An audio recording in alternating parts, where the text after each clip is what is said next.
এবার বীরভূমের খবরের দিকে নজর রাখবো। বীরভূমের তৃণমূলের অঞ্চল সভাপতির বাড়িতে গুলি। দুবরাজপুর ব্লকের তৃণমূল সভাপতির বাড়িতে দুষ্কৃতী হামলা এবার দুবরাজপুর ব্লকের তৃণমূল সভাপতির বাড়িতে। বীরভূমের তৃণমূলের অঞ্চল সভাপতির বাড়িতে গুলি। ঠিক কি কারণে এই ঘটনা ঘটলো এখনো পর্যন্ত কি ঘটনার তদন্ত কতদূর আরো জানাবেন। ফোন লাইনের সঙ্গে রয়েছেন প্রতিনিধি ঋতবাস চট্টোপাধ্যায়। ঋতবাস।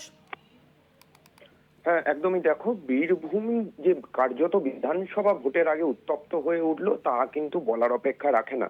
একদিকে নানুরে বিজেপির কর্মীর বাড়ি লক্ষ্য করে বোম চার্জ, অন্যদিকে সাঁইথিয়াতে তৃণমূলের গোষ্ঠীদ্বন্দ্ব এবং তার জেরেই তৃণমূল কর্মীর বাড়িতে বোম চার্জ, এবং তারপরেই দেখা যাচ্ছে দুবরাজপুরেও একই ঘটনা এবং তৃণমূলের অঞ্চল কার্যকরী সভাপতির বাড়ি লক্ষ্য করে গুলি। এই সমস্ত ঘটনা কিন্তু কার্যত বারুদের স্তূপে যে বীরভূম বলে দাবি বিরোধীদের, সেই দাবিকেই কিন্তু তুলে ধরছে।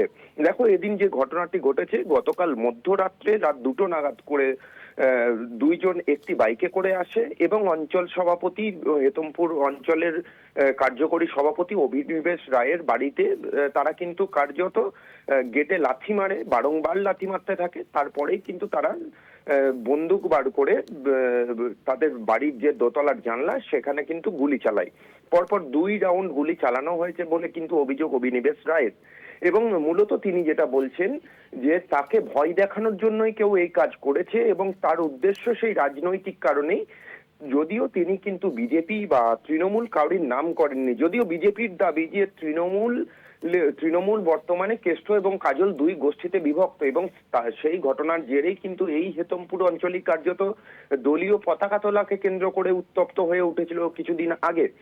সেই ঘটনার রেসের জেরেই কিন্তু এই গুলি চালানোর ঘটনা বা ভয় ভীতি প্রদর্শনের ঘটনা বলে দাবি করছে বিজেপি, এবং তৃণমূল কিন্তু কার্যত গোষ্ঠীদ্বন্দ্বের অভিযোগ অস্বীকার করছে এবং তারা বলছে ঝাড়খণ্ড থেকে বোমা এবং বন্দুক আসছে বীরভূমে এবং তাই নিয়েই কিন্তু এই ধরনের তাণ্ডব চালানো হচ্ছে অশান্ত করার জন্য বীরভূমকে, এবং তার জন্য তারা কিন্তু বিজেপিকেই দায়ী করছেন। স্বাভাবিকভাবেই তুমি বুঝতে পারছো একের পর এক এই যে ঘটনা 24 ঘন্টার মধ্যে নানুর, সাঁইথিয়া, দুবরাজপুর সমস্ত জায়গাতেই কিন্তু বারুদের একটা গন্ধের আভাস কিন্তু পাওয়াই যাচ্ছে, কেননা বোমা, বন্দুক এবং সবকিছু নিয়েই সাঁইথিয়াতে একদিকে যেমন 10 জনকে গ্রেপ্তার করেছে পুলিশ, দুবরাজপুরেও কিন্তু ইতিমধ্যে দুবরাজপুর থানার পুলিশ তদন্ত শুরু করেছে। যদিও এত কিছুর পরে স্থানীয় মানুষ কিন্তু কার্যত আতঙ্কে রয়েছে।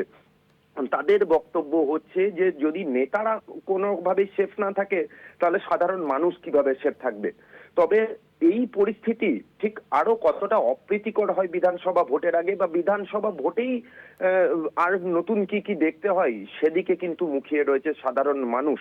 যদিও তারা পুলিশের কাছে অনুরোধ জানাচ্ছে যেন সঠিকভাবে নিরাপত্তা দেওয়া হয়, সাধারণ মানুষের যেন কোনোভাবে ক্ষতি না হয় এবং এই ধরনের ঘটনাকে যেন এড়িয়ে যাওয়া যায়। শুভাঙ্গী, অনেক ধন্যবাদ। তোমার ঋতুভাস ফোন লাইনের সঙ্গে ছিলেন প্রতিনিধি ঋতুভাস চট্টোপাধ্যায়।